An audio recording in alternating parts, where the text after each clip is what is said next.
Colonel Rogie, thank you very much for coming down to Soldier Technology US today to speak. It's a very interesting presentation. I was just wondering if you could share with us what your key challenges are at the moment for power for the US Army.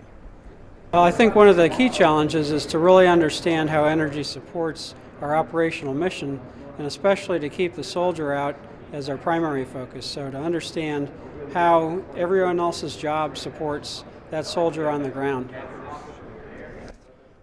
And why is integration so important for you right now? We care about integration because coming into this energy challenge, people look at their individual problems. So we have soldier load, we have long convoys, we have fuel costs, all of which seem to be disconnected challenges. What we really need to understand is how all of those problems mesh together and how we can come up with system solutions that will address all of those and ultimately make the force more effective. In your presentation, you mentioned that the total energy bill was $2 million in 2010. How are you working to sort of reinvest that money rather than using traditional fuel sources? How are you planning to do that at the moment? Well, that was actually $2 billion that we spent on fuel in theater in 2010.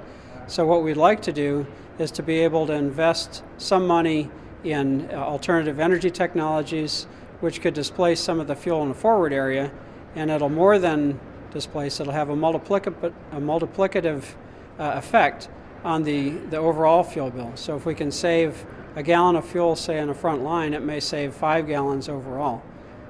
We also want to work on smart grids, not only as a way to save fuel or to come up with another source of fuel, but to make our systems more efficient and to allow the soldiers to manage that energy use more effectively toward the mission that they're trying to accomplish. Thank you very much for coming to speak to us today, Colonel.